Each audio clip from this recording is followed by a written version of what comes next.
be expecting. I told her we were coming. You did?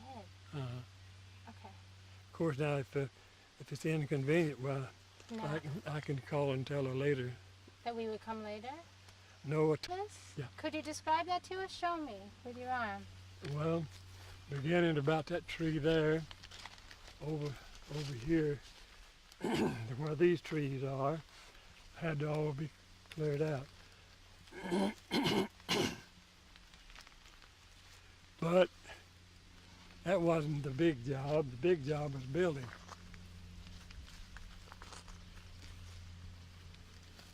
We didn't dig the stumps up right then. We just cut the trees down.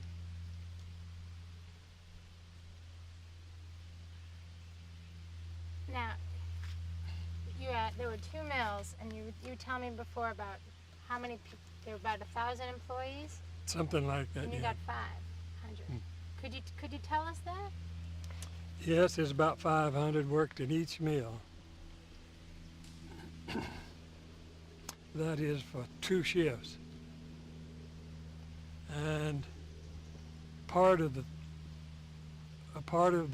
machinery was run 3 shifts. But I think the most of it is run 2. And out of 1,000 employees, could you tell me, you had 2 mills and there were 1,000 employees, 500 in each. How many were you able to get to join the local? About half of it. Could you tell me all of that? Yes, something like 50% joined the union.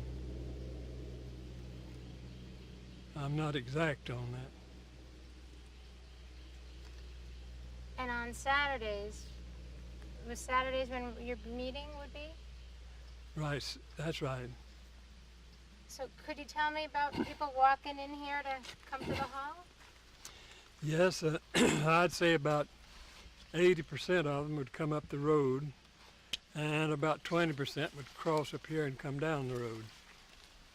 So we all got right here, and we had our meeting just once a week.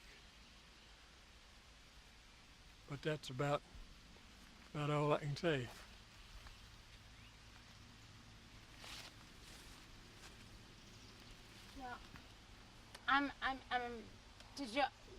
Well, what were you all trying to do with this union?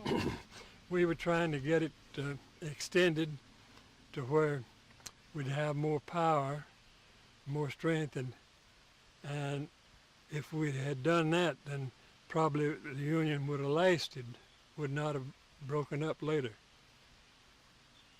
So many people's afraid they're going to be fired, so they quit paying the dues and quit going to the meetings. But that was already after the strike. Yeah. Do you remember when the strike call came? What did your mill think about that? Well, the people who were in the union was happy to see it, and the rest of them didn't. They wanted to work on. So we were split on that score.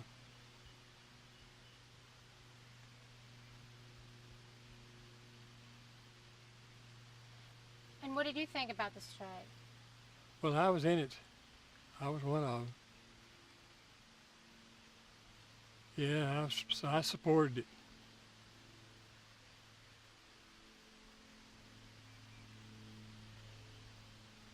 And I hoped it would last, but finally gave out.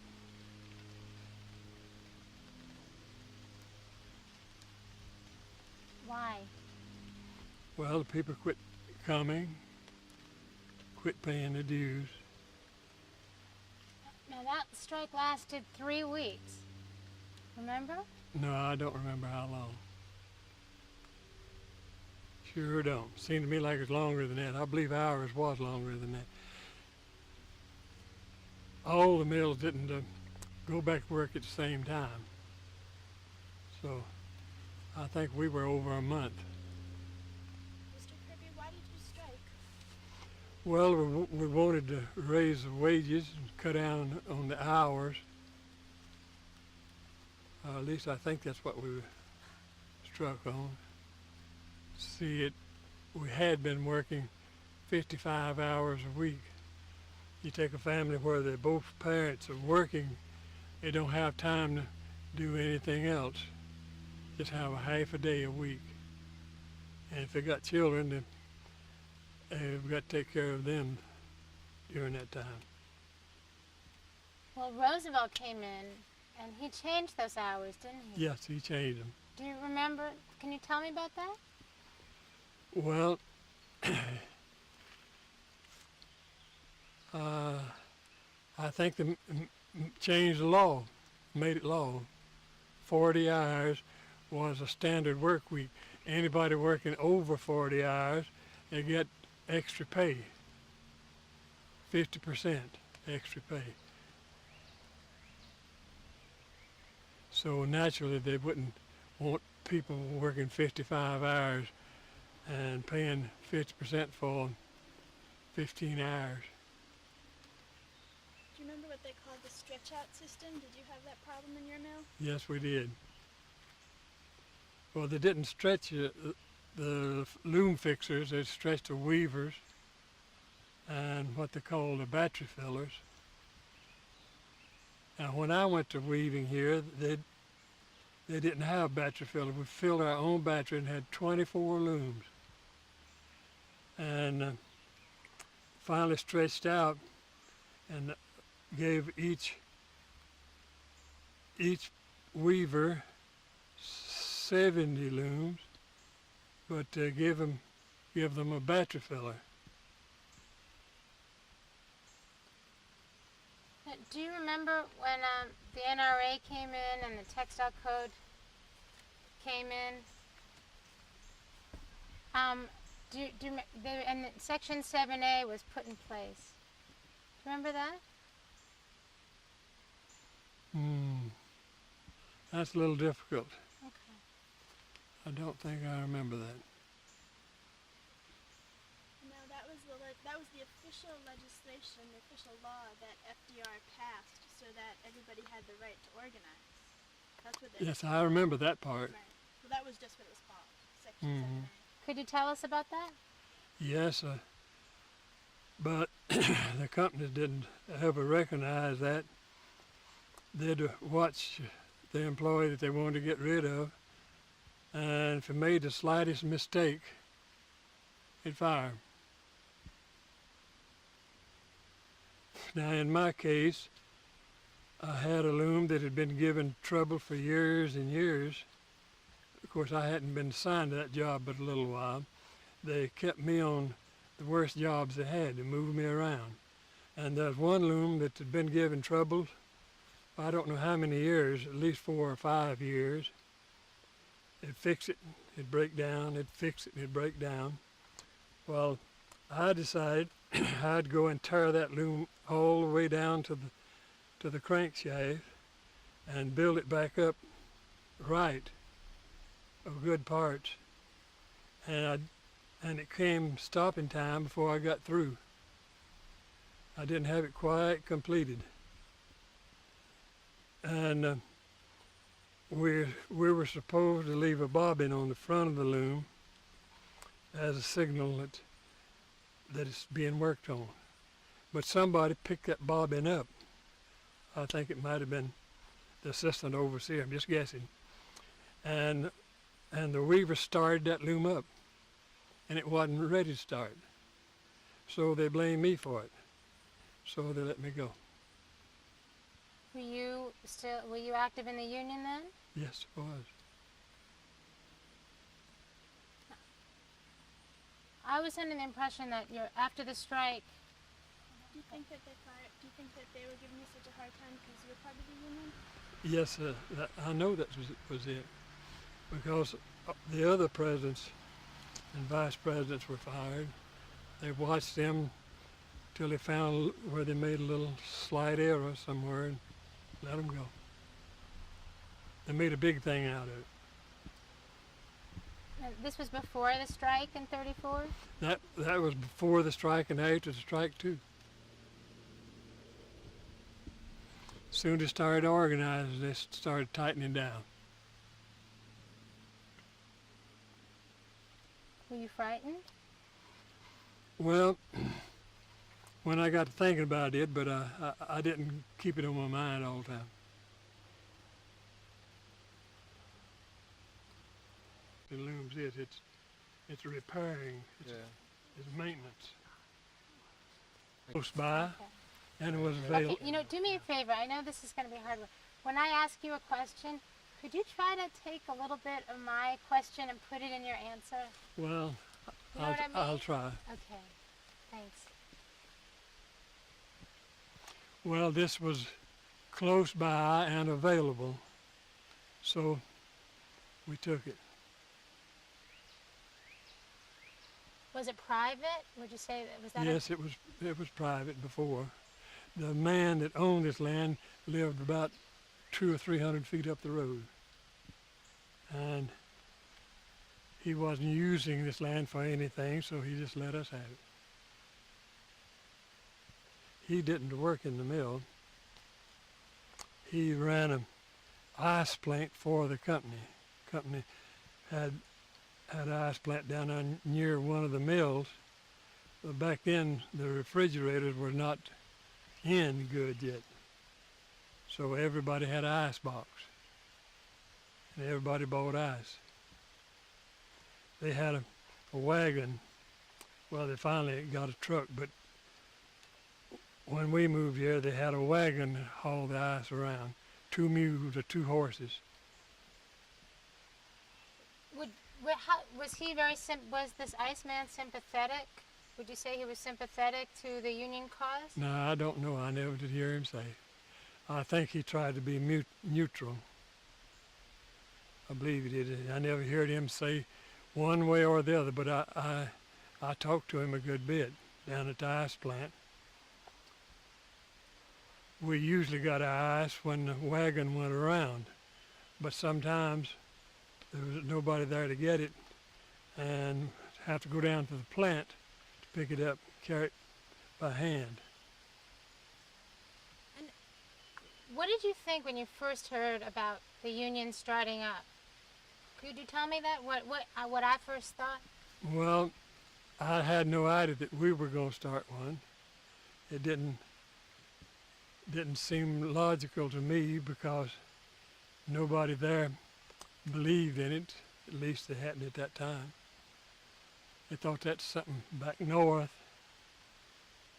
and it was not in the South.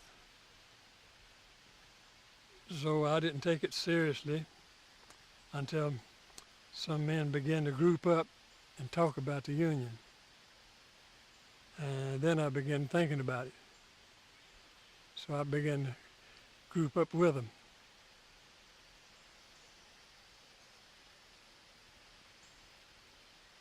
And did you help to start? And then how did you all do the organizing in here in Pacolet? Well, there's nothing unusual about that. We just had meetings and we talked a lot out of the Union, around in the homes, near the homes, trying to persuade people to come in. That was the biggest job, talking people and persuading them. But after we got up near 50%, it got easier. But right at first, it was awful difficult. Who taught y'all how to organize? Was there any United Textile Workers? No, we didn't have anybody, any organizers to come here. We just had to do it ourselves. We had nobody. So how'd you learn? Well, we got some papers, instructions, and we followed them as much as we could. And we learned as we went along. Do you remember how you got a charter?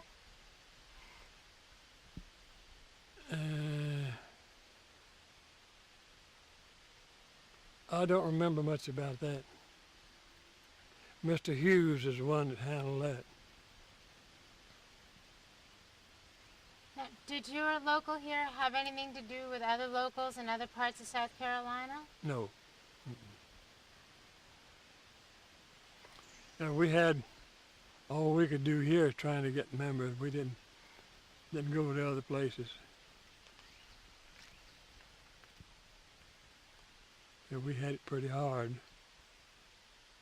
Real hard at first. What was hard? Persuading people to join, because most of them knew the company opposed it and is afraid they'd lose their jobs. There's a lot of them that lost their jobs. But it wasn't just the president and vice presidents, it was others too.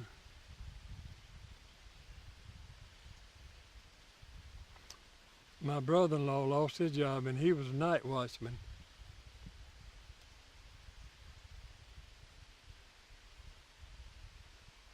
And he never did work in a mill. That was my oldest brother-in-law.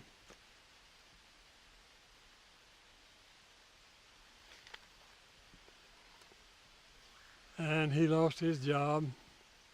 He moved out on a farm.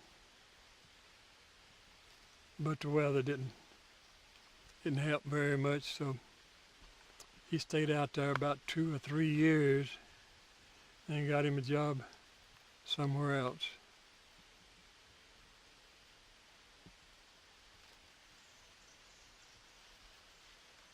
What did the NRA mean to you? Oh, we liked it. Can you say it, we like the NRA and go on from there? Oh, yes, we were really happy about the NRA coming in because we knew that it was intended to help us. So we were like that. And if Roosevelt hadn't supported us, we never would have had a union. Wouldn't have been a sign of one. Because everybody believed him and wanted to support him. All except those who were afraid to.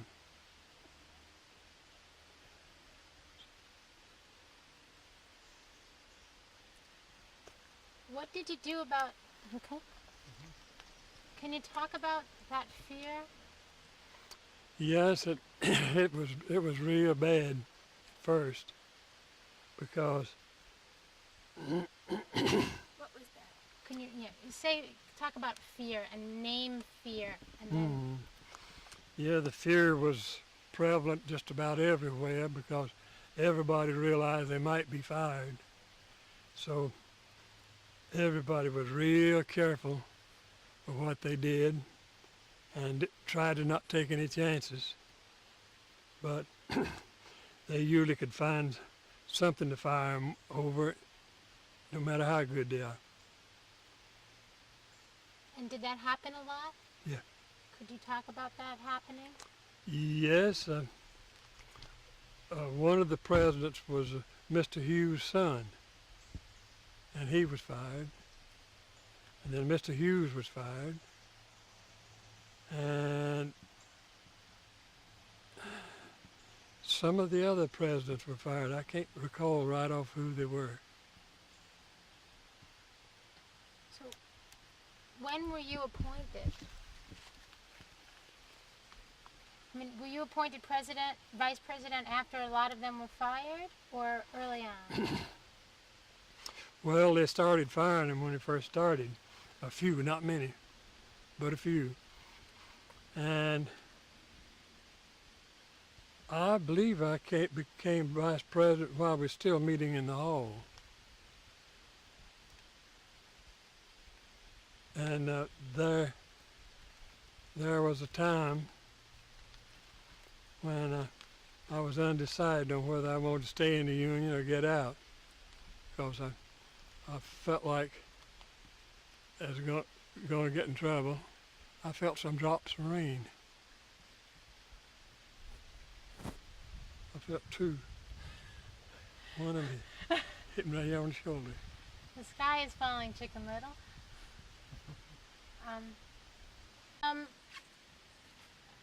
Yeah. How did,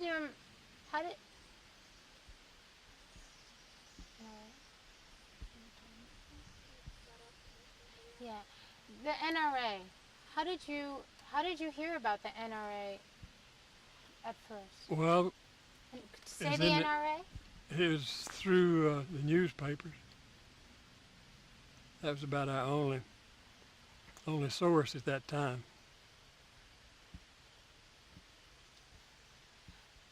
We were talking about people being frightened to join. I'm under the impression that Section 7A meant that that the government guaranteed people protection. Well, Could you talk about that? well, the companies figured they could get around that. Could you say that the companies figured that they could get around the National Recovery Act or the Textile Code? Just throw that in. Yes, I think so. Well, the people figured, The company. the company figured that, Can you start again? I'm sorry, I cut your words off. well, the company thought that they could get by with it, so they began to violate the NRA, and they got by with it too. Yeah. Now, there's some companies were prosecuted, but most of them weren't. Why did they get around it? Why did they get by with it? There was too much for the help that the government had to work up all of them. They just couldn't get around all of them. So Packlet was one that they didn't ever get any agents here to check it up. So we didn't have anybody.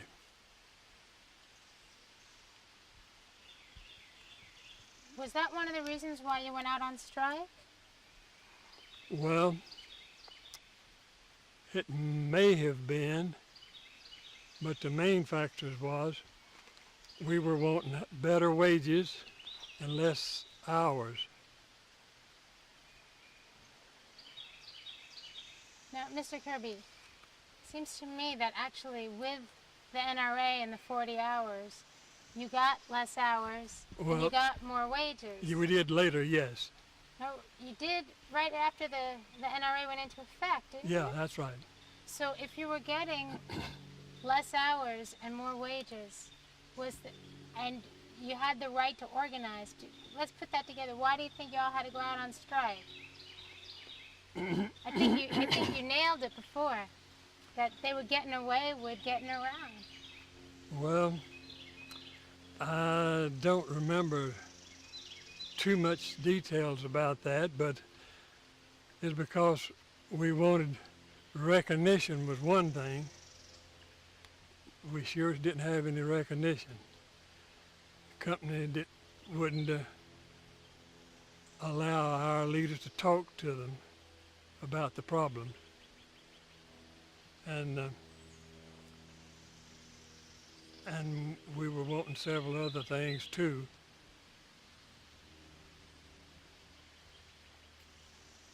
I'm trying to think of what they were, but I can't right offhand. Was one of the ways that the company was getting around was by stretching the jobs out? Yes, that's true. That started during the Depression. Could you talk about that? The stretch out, but specifically around the stretch out and how the company used it to get around the NRA. Well, the weavers had 36 looms. That is most of them. Now there's some where they were weaving heavier material, they had less. But no, it's 24 looms is what they had. 24 loom to the weaver, and then they changed it to 70 and gave them battery fillers. And that cut out one person on each job.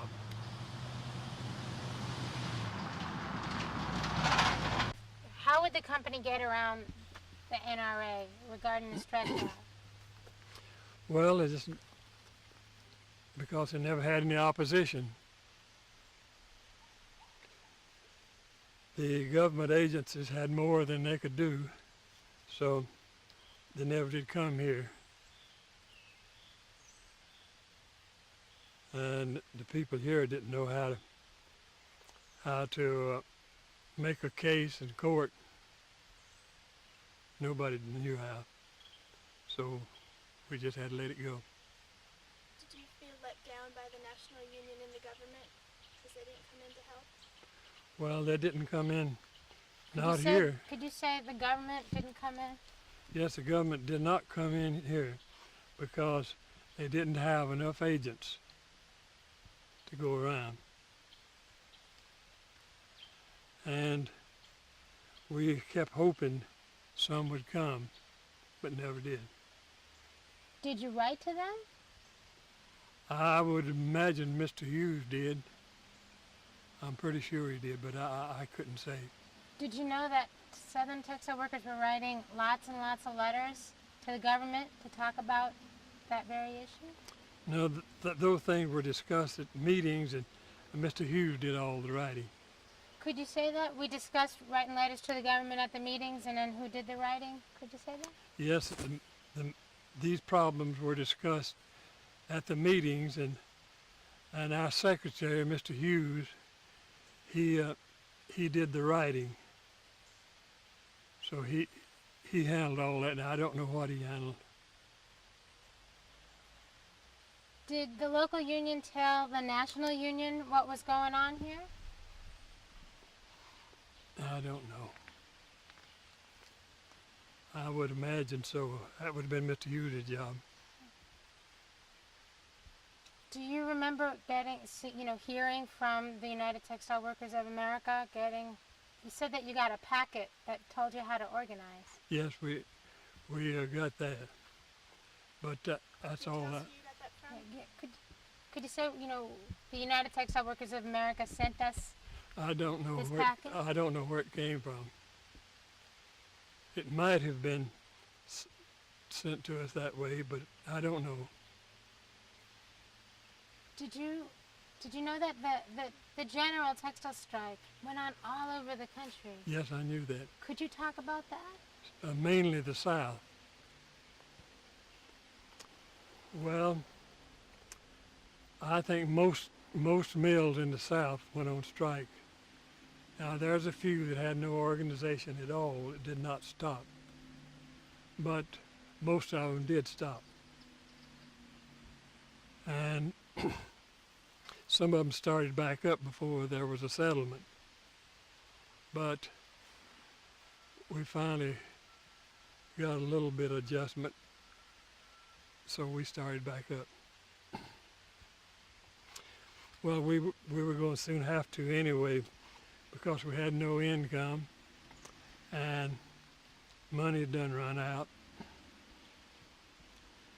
So what we did to help some, we sent a truck down the lower part of the state to buy a whole load of vegetables and bring them back up and divide among all the members.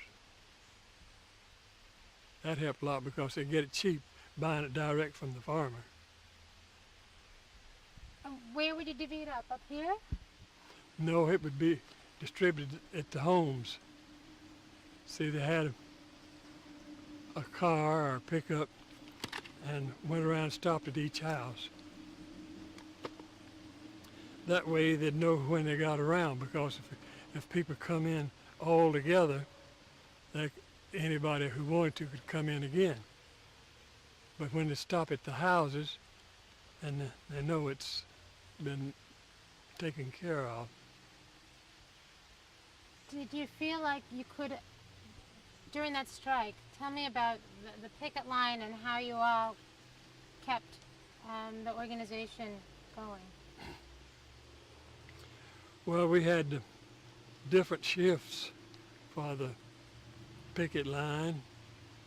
I don't remember whether it was on 8 hours or 10, but we had at least 2 shifts, maybe 3. and most of us worked on the picket line some. What was that like? I said, Tell me about the picket line. well, we would be stationed at the doors of the mills, and there was some machinery was running anyway, and the people going through. We didn't force anybody to stop, but we did stand in the door, and they'd have to scrounge through. But we didn't push anybody. And what was the mill's response? Well, they didn't like it. Can you say the mill company didn't like it? No, the mill company sure didn't like it. They considered that awful.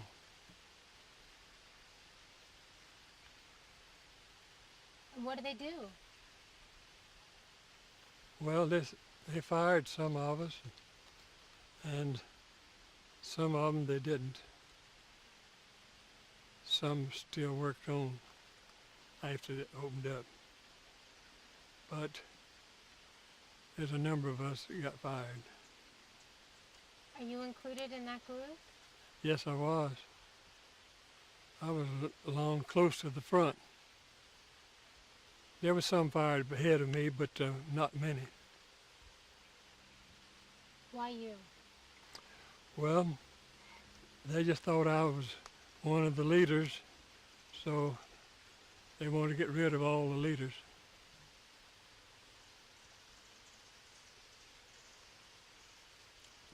How'd you feel about that? Well, I didn't feel good at all.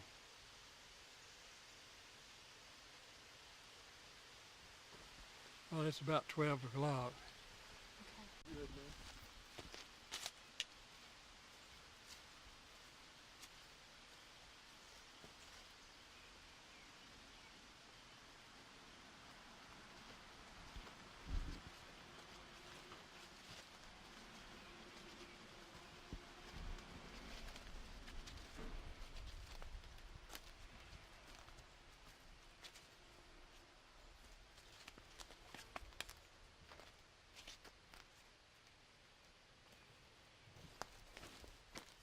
I guess that was enough, wasn't it?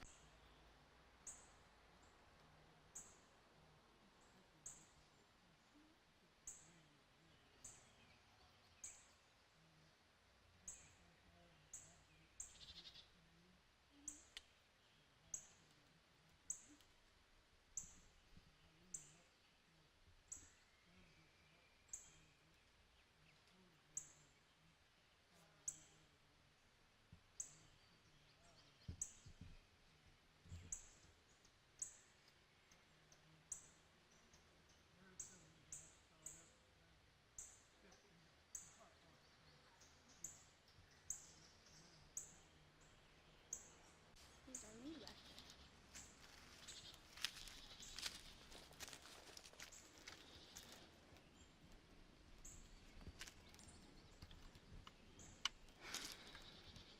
there. Tickled and tickled inside her. She swallowed the spider to catch the fly, but I don't know why she swallowed the fly. Kindergarten.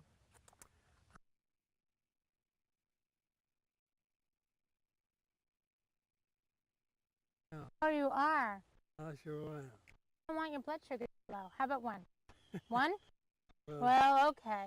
If you insist, Judith. Come on, open your hand up. Open your hand up. don't pour that No. big bunch No, out. no, no. There you go. That's plenty. Okay. Now, these are totally organic. No chemical tree. What do you think there was? Squirrel. All right, there was a squirrel, the cutest little squirrel that you ever did see. And the squirrel was on the limb, and the limb was on the tree, and the tree was in the hole, and the hole was in the ground. And the green grass grows all around, and the green grass grows all around. And then it says, and on that limb there was a branch, and on that branch there was, the green grass grows all around, the green grass grows all around. Isn't that nice? Mm. You like that song? Got a bug in your hair. That's a damn good song. I never heard it.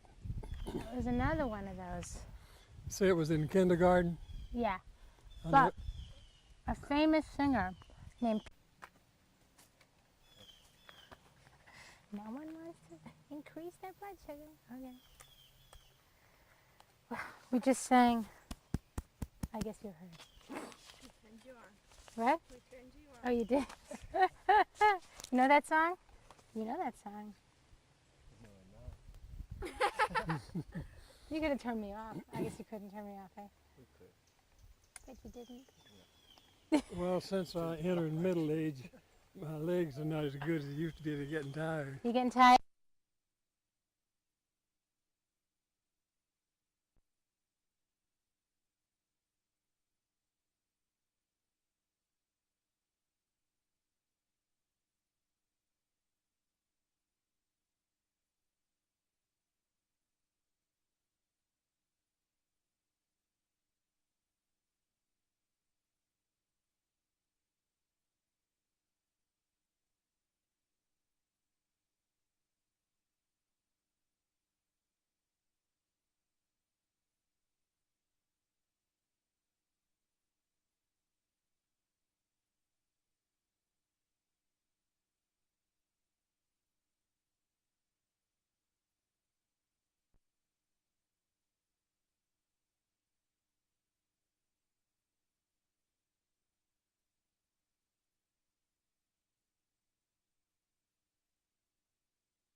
Yep.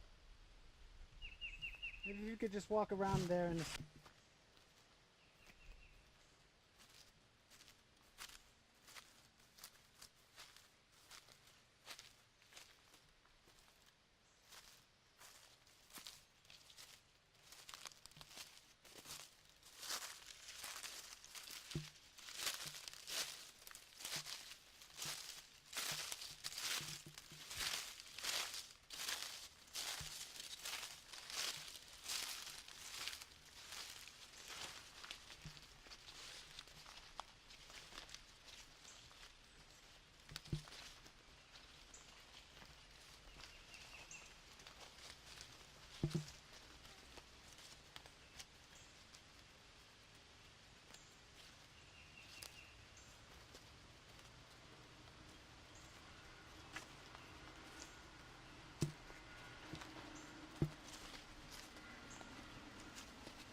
You can walk down now.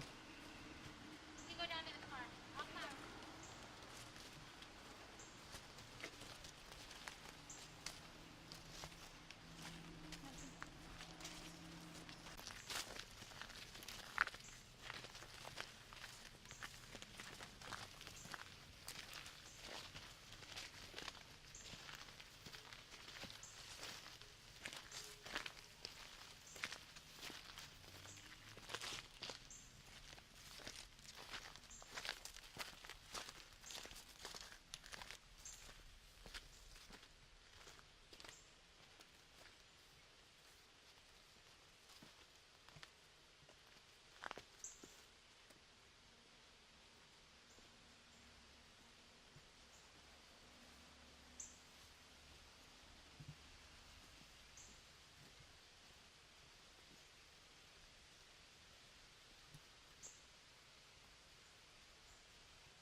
We're making movie magic now.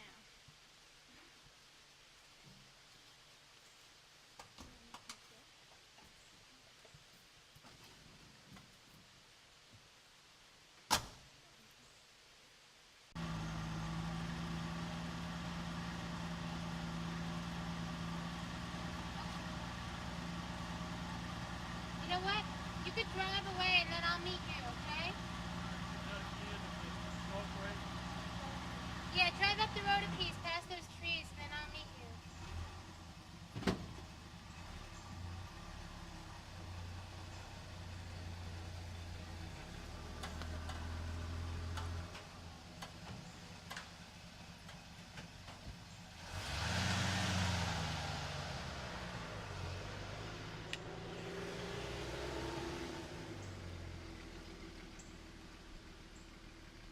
Wild sound. Stop. Wild sound 2.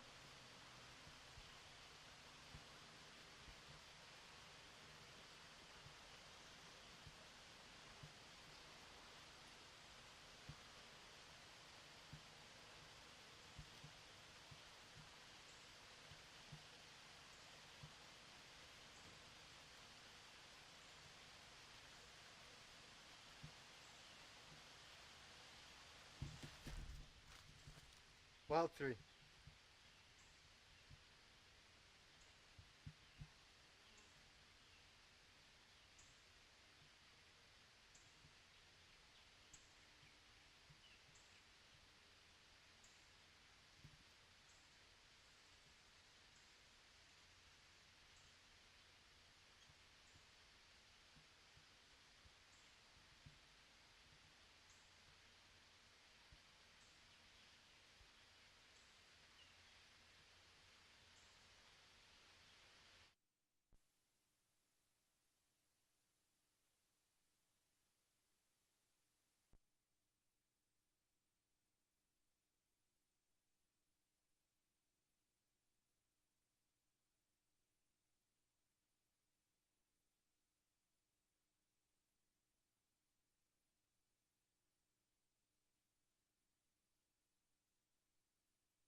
live in. He would garden both sides of the yard around the Yeah, I house. tell him about it. Did you? Hmm. So this is the house. You tell me this is the house that you is this the house that you all came to when you first moved here? No, we moved across the river to some old houses. It was 2-story, and they'd done tore down most of them and put up new houses before we moved here. But we was living in an old house. I don't know how long, maybe almost a year. And then we moved down on Green Street down below there, and a new house, and we stayed there about a year, I guess. Then we moved over here. No, we should get out of the sun. It's really great. 1, 2, 3, 4, 5, 6, 7, 8, 9. That's good. Thank you. I was about to say 0. Everything cool? Yeah, that's good. Ready again? Yeah, we're ready again. Oh, you don't have to count anymore. Oh, Okay. You know, we were. This is the house you were living in while you were doing your organizing. Is that right? that's right. Could you say that and talk about that? Tell us where we are. Yes, I could when he's ready. We're Ready. ready. You just look at me. Yep. You have to We lean were- back. Okay. We were living in this house, my father, my mother, my brothers and sisters, when we were organizing the union in this village. And most of our neighbors also belonged to the union.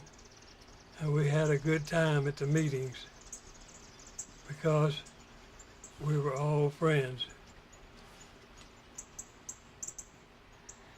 Now, did the rest of your could you and look at me?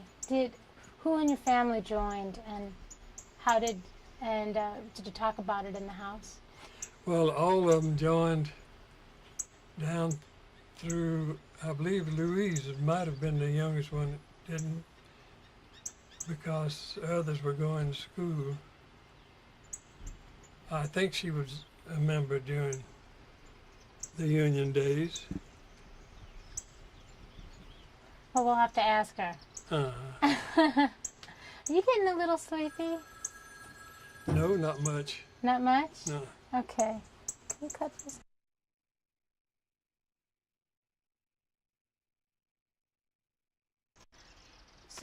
So who in your family in the union? All of them, about all of them, all that was working before the union started. So, could you just say that again? That tell us about your family who was involved in the union and Oh, mention yeah. the union and mention your daddy. Okay, it was my father and my oldest sister and myself and my brother Clarence, and I think Pearl did also. She might have been the last one. Vera? Well, okay. So that was most of the family. Others were going to school.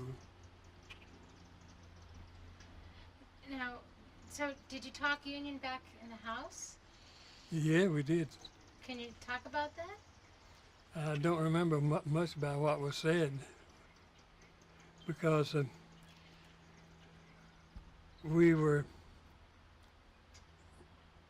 I guess we were near the first of the group.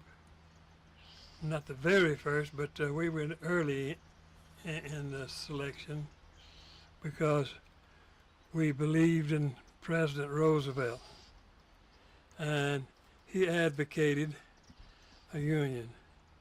So we really wanted one. We figured that's the thing this place needed. Now, was your dad real involved? Papa. Did he what? Was your papa real involved? Yes, he was involved. Could you talk about your father's involvement a little? Well, he was never an officer, just a member. He helped them build a union hall. Yes, he did do that. Say my papa? Mm-hmm. My papa helped build a union hall over on the hill. Did your whole family join in building the hall? Just members. Just my father and me. The other members. Well, the girls didn't. I say the other members. Oh, yeah. The men members. You know, we found a letter that your dad wrote to Hugh H. Johnson. Hugh S. Johnson, the head of the National Recovery Act. I remember that. Your dad wrote this February 5th, 1934. Well, I never knew that. General H.S. Johnson, National Recovery Administrator, Washington, D.C. Lloyd,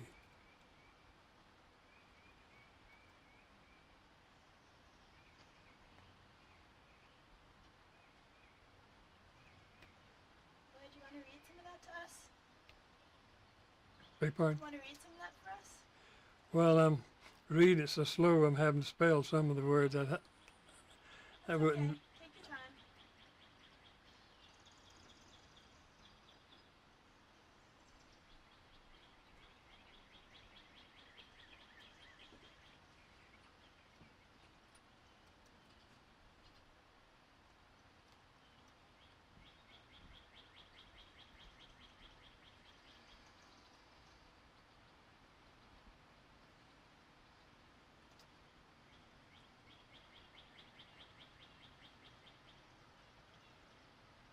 Could you read a little out loud to us? I think some of your sisters here are dying to hear what your dad had to say.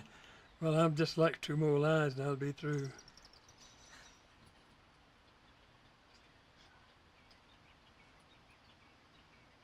He was talking about them speeding up the machines in the mill, put more work on them, and no more money. Did you know that your hold up for a second. Did you know that your daddy wrote a letter? No. What do you think about that? Well, I am surprised and amazed at it. I had no idea he wrote anybody. Now that you read it, could you read it out loud? Well, I'll try to. General H.S. Johnson, National Recovery Administrator, Washington, D.C. The spinning department has been speeded up 2 times and are working the people to death. They have speeded up the 2 times in the last month by putting larger pulleys on the drive shaft that were pulled by the motor. The water wheel has been speeded up 1 time or more, which include most of the mill number 3 and the hands in the mill number, I don't know where it's 2 or what, says that it has been speeded up several times too, which do not doubt, and the rest of it's blotted out.